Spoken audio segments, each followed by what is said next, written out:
यंदा पितृपक्ष 7 सप्टेंबर 2025 म्हणजे सोमवारी सुरू होणार आहे आणि 21 सप्टेंबरला म्हणजे सर्व पितृअमावस्येला हे पितृपक्ष जो आहे तर तो संपणार आहे. आपल्या हिंदू धर्मामध्ये असे मानले जाते की मृत्यूनंतर आत्म्याचे एक नवा प्रवास सुरू होतो. आपल्या हिंदू धर्मामध्ये पितृपक्षाला विशेष महत्त्व दिले गेले आहे. कोणत्याही प्रकारचे शुभ कार्य ही केले जात नाही. पितृपक्ष किंवा श्राद्ध पक्षाला हिंदू धर्मात विशेष महत्त्व आहे. दरवर्षी भाद्रपद महिन्याच्या पौर्णिमेपासून पितृपक्षाची सुरुवात मानली जाते आणि ते आश्विन महिन्याच्या अमावस्येला संपते. हे पितृपक्षाचे 15 दिवस हे अंत्य शुभ मानले जातात. असे मानले जाते की या काळात पूर्वजांचा तर्पण, श्राद्ध, पिंडदान केल्याने पूर्वजांच्या आत्म्याला शांती मिळते आणि पितृदोषापासून मुक्त देखील मिळते. असे धार्मिक मान्यतानुसार असे केल्याने पूर्वजन हे प्रसन्न होतात, ज्यामुळे जीवनात कधीही कोणत्याही गोष्टीची कमतरता भासत नाही. आपल्याला त्यामुळेच आपण या पितृपक्षामध्ये आपल्या पितरांचे तिथीनुसार श्राद्ध, पिंडदान जे आहे तर ते करत असतो. पितृपक्ष 15 दिवस हे अंत्य महत्त्वाचे असल्यामुळे या 15 दिवसामध्ये काही महत्त्वाचे नियमसुद्धा पाळले जातात. काही नियमाचे पालन जे आहे तर ते आपल्याला आवर्जून करावे लागत असते, कारण पितृपक्षाचे 15 दिवस हे आपल्या पूर्वजांना समर्पित असतात. म्हणूनच आज या व्हिडिओमध्ये मी तुम्हाला अतिशय महत्त्वाची माहिती सांगणार आहे. आपल्या पितृपक्ष संपेपर्यंत घरातून 3 वस्तू कोणालाही द्यायच्या नाही. अशा कोणत्या वस्तू आहेत ज्या कोणालाही या पितृपक्षात देऊ नये हे 99% लोकांना माहीत नाही.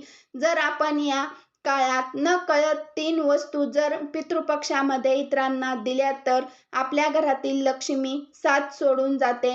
आपल्या घरातील पितृदोष लागत असतो आणि ज्या घरामध्ये पितृदोष असतो त्या घरामध्ये कधी लक्ष्मी स्थिर राहत नाही आणि त्या घराची कुटुंबाच्या मुलांची कधीच प्रगती होत नाही. म्हणून आपल्याला काही झाले तरी या 3 वस्तू ज्या आहेत तर त्या पितृपक्षामध्ये कोणालाच घ्यायच्या नाही. तर अशा कोणत्या 3 वस्तू आहेत ज्या आपल्याला कोणाला द्यायच्या नाहीत, पितृपक्षामध्ये कोणत्या नियमाचे पालन करावे याबद्दलची संपूर्ण माहिती आज या व्हिडिओमध्ये मी तुमच्यासोबत शेअर करणार आहे.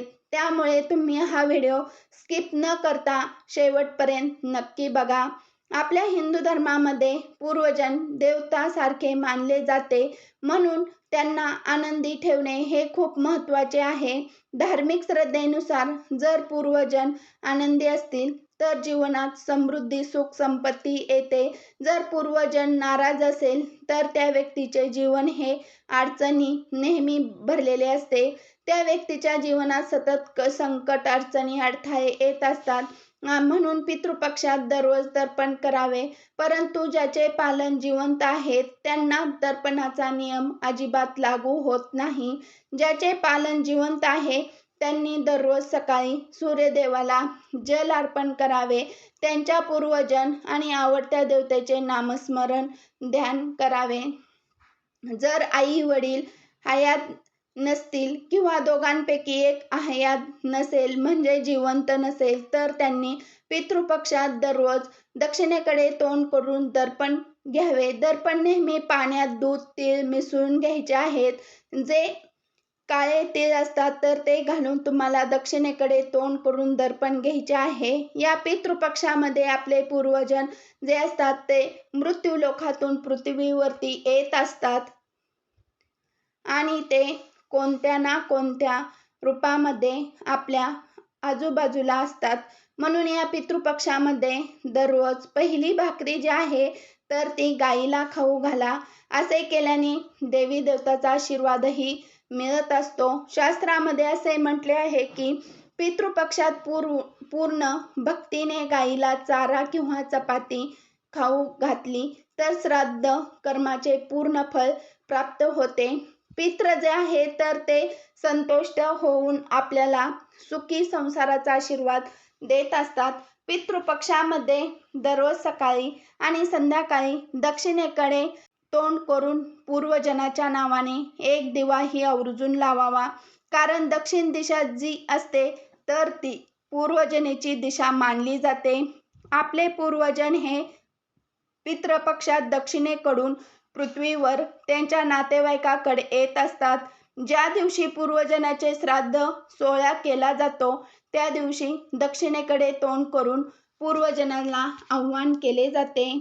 पितृपक्षामध्ये मांसाहार, मद्यपान आवर्जून टाळावे. यज्ञ, अनुष्ठान किंवा इतर धार्मिक कार्य सुद्धा पितृपक्षामध्ये करू नये. जसे की नवीन घर खरेदी करू नये, जमीन खरेदी करू नये, वाहन घ्यायचे असेल किंवा कपडे घ्यायचे असेल, दागिने जे असतात ते सुद्धा पितृपक्षामध्ये खरेदी करू नये.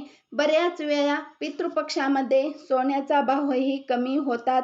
अशा वेळी आपण सोन्याची खरेदी करत असतो, परंतु पितृपक्षामध्ये सोने खरेदी करणे हे पूर्णपणे वर्ज्य मानले गेलेले आहे. बघा, जर पितृपक्षात घर आणि जमीन खरेदी करू नये असे म्हटले आहे, परंतु माझ्या वैयक्तिक मते अशा वस्तू आपण खरेदी केल्या तर आपले पितृ आवर्जून संतुष्टीत आणि आनंदी होतील. कारण त्यांना आपल्या प्रगती पाहून आनंदच होणार आहे. त्यांच्यामुळे मला तर वाटत नाही की या गोष्टी या दिवसामध्ये खरेदी आपण करू नये. कारण आपल्या मुलांची प्रगती पाहून कुठलेही आईवडील आनंदी होत असतात. पितृपक्षात पितृ हे पृथ्वीवरती म्हणजे प्रत्येकाच्या घरी आलेले असतात. त्यामुळे त्यांच्या समोर आपण त्यांना आनंदी होणाऱ्या गोष्टी केल्या तर जे जास्तीत जास्त आनंद होईल.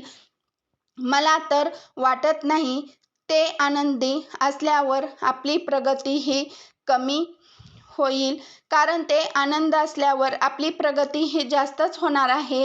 हे माझे वैयक्तिक मत मी सांगत आहे. तसेच इतर जे धार्मिक कार्य, शुभकार्य आहे ते मात्र या दिवसात करू नये.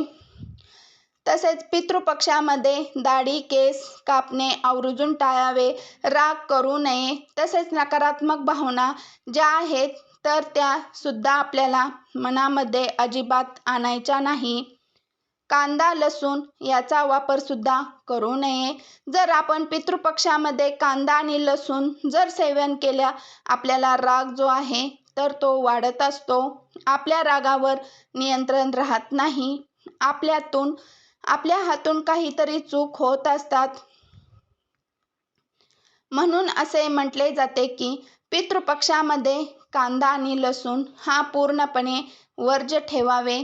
तसेच पितृपक्षामध्ये जर तुम्ही एखाद्या देवाला जायचा विचार करत असाल, म्हणजे देवस्थान जे आहे तर तेथे भेट देणे आवर्जून टाळावे. तसेच घराची दुरुस्ती करण्याचे काम सुद्धा पितृपक्षामध्ये करू नये. कारण पितृपक्षामध्ये आपले पूर्वजन जे असतात तर ते कोणत्या ना कोणत्या रूपात आपल्याला घरी येत असतात. मग त्या मुंग्या असेल किंवा इतर कुठले किडे असतील तर त्यांच्या रूपामध्ये ते येत असतात. जेव्हा आपण घराचे काम करत असतो तेव्हा आपल्या हातून त्या मुंग्या किंवा इतर काही जीवजंतू जे असतात तर ते मरण पावतात. म्हणून पितृपक्षामध्ये घराची दुरुस्ती करू नये असे म्हटले जाते. पुराण पितृलोकाचा एक दिवस पृथ्वीवरील 1 वर्षाच्या बरोबरीचा असतो. जेथे वेगवेगळ्या जगात काळाची गती वेगवेगळी मानली जाते आणि शास्त्रानुसार पितृलोक हे असे स्थान मानले जाते. मृत्यूनंतर काही काळ आत्मा राहतात. विशेष ज्या आत्म्यांना मोक्ष मिळू शकत नाही. या ग्रंथामध्ये केवळ फक्त पितृलोकांचेच वर्णन केले गेले आहे. तेथे कालखंडाचा तपशिलावर उल्लेख देखील केला गेला आहे. गरुड पुराण आणि शास्त्रानुसार देव मानव पूर्वजनासाठी काळाची गणना वेगळी आहे. मानवाचे 360 दिवस हे देवाच्या एका दिवसासारखे आहेत आणि मानवाचे 30 दिवस हे पूर्वजनाच्या 1 दिवसासारखे असतात आणि या गणनेनुसार पितृलोकांचे 1 महिना पृथ्वीच्या 30 वर्षा इतके आहेत आणि पितृलोकांचे 1 वर्ष पृथ्वीच्या 360 वर्षा इतके आहेत. आणि पुराणानुसार यमराजाला धर्मराज असे म्हणतात. तो पितृलोकांचा पुराणानुसार यमराज धर्मराज असे म्हणतात. पितृलोकांचे अधिपती आहे.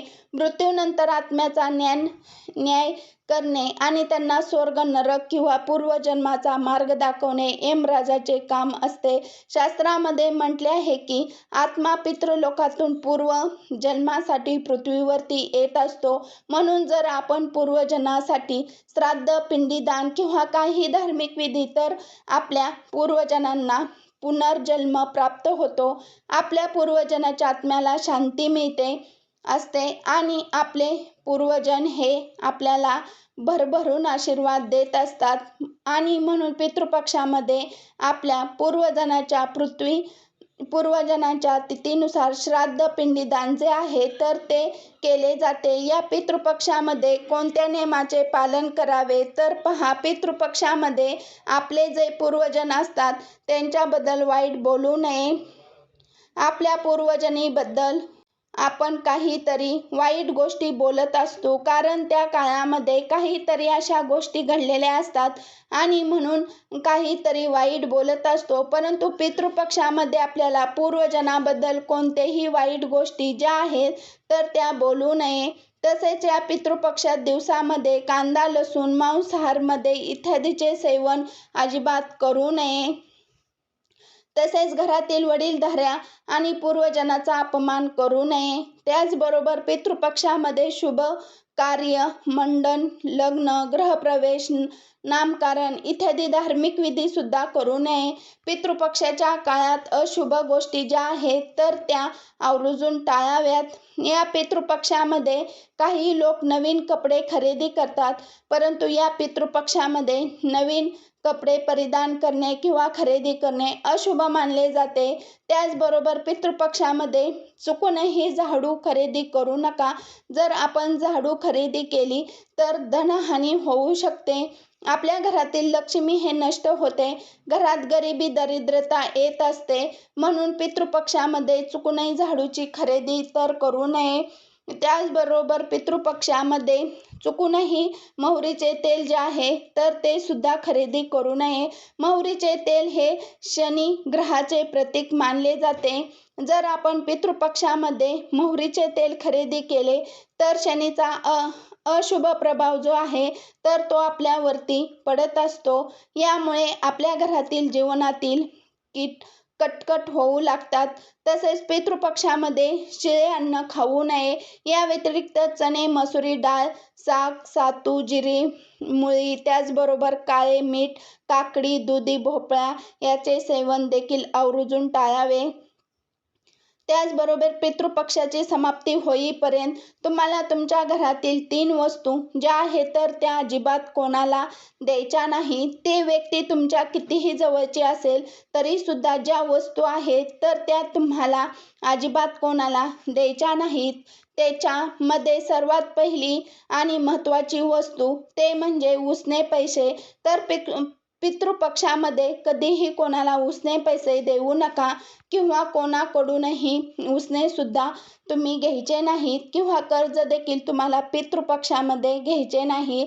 जर आपण पितृपक्षामध्ये पैशाची देवाणघेवाण केली, पैसे उसने दिले किंवा उसने घेतले तर आपल्याला घरातील लक्ष्मी साथ सोडून जाते. घरातून लक्ष्मी कायमची निघून जाते. धनहानी होत असते आणि आपल्याला आर्थिक समस्या सामोरे जावे लागत असते. म्हणून पितृपक्षामध्ये चुकूनही तुम्ही पैसा जे आहे तर ते कोणाला उधार देऊ नका. यानंतरची पुढची वस्तू आहे ती म्हणजे कुशा. कुशा हे एक गवत असते जे पितृपक्षात वापरले जाते. कुशा हे सर्वांनाच माहीत आहे, ज्यामध्ये आपण पितरांना तर्पण करत असतो. त्यामुळे कुशाचा वापर जो आहे तर तो आवर्जून केला जातो. कुशाशिवाय पूर्वजन म्हणजेच पितरांचे तर्पण सुद्धा पूर्ण होत नाही, ते अपूर्ण मानले जाते. त्यामुळे आपल्याला घरातील कुश जे आहे तर ती चुकूनही कोणाला घ्यायचे नाही. कोणाकडून नसेल तर काय होते की एखादी व्यक्ती जी असते आपल्या शेजारची, तर ती आपल्याकडून मागण्यासाठी येतात. पण चुकूनही आपल्या घरातील कुश जे आहे तर ते चुकून कोणाला देऊ नका. यानंतर पुढची वस्तू आहे ते म्हणजे तांदूळ. बघा, पितृपक्षामध्ये दान करणे हे सर्वात श्रेष्ठ मानले जाते. पितृपक्षामध्ये दान केल्याने तरच त्यांच्या आपल्या दुप्पट पटीने फळ प्राप्त होते. परंतु दानकर्त्यांनी आपल्या पैशासोबत तांदळाचे दान सुद्धा करायचे नाही. तांदूळ जे आहे तर ते चुकून कोणाला घ्यायचे नसतात. कारण पितृपक्षामध्ये तांदळाचे आपण खीर बनवतो, दही भात बनवत असतो, ते पूर्णपणे आपल्या पूर्वजांना समर्पित असते. त्यामुळे शक्यतो तुम्हाला त्या पितृपक्षाचा 15 दिवसामध्ये कोणालाही तांदूळ जे असतात तर ते घ्यायचे नाहीत. त्याचबरोबर पितृपक्षामध्ये दररोज संध्याकाळी आपल्या घरामध्ये दक्षिण दिशेला एक दिवा हा तुम्ही आवर्जून लावा. दक्षिण दिशेला पितरांसाठी दिवा लावला तर पितरांच्या वाटेतील अंधार हा दूर होतो आणि आपल्या आयुष्यातील सुद्धा अंधार जो आहे तर तो दूर होतो असतो. आपल्या आयुष्यात जे काही संकट, अडचणी, अडथळे आहेत तर ते दूर होतात असतात. म्हणून पितृपक्षामध्ये दररोज संध्याकाळी दक्षिण दिशेला एक दिवा हा तुम्ही आवर्जून लावा. ज्या प्रकारे आपल्याला आपल्या आयुष्यात पितरांना सुद्धा प्रकाशाची गरज असते, म्हणून त्या ठिकाणी दिवा हा लावला जातो. तर हे अंत्य महत्त्वाची माहिती मला तुमच्यापर्यंत शेअर करायची होती. व्हिडिओ तुम्हाला आवडला असेल तर लाईक करा. चॅनलवरती नवीन असाल तर सबस्क्राईब करा. हा व्हिडिओ आपला मित्रपरिवारासोबत जास्तीत जास्त शेअर करा व व्हिडिओ शेवटपर्यंत पाहिल्याबद्दल मनापासून तुमचे खूप खूप आभार आहे. श्री स्वामी समर्थ. जय जय स्वामी समर्थ. श्री स्वामी समर्थ. जय जय स्वामी समर्थ.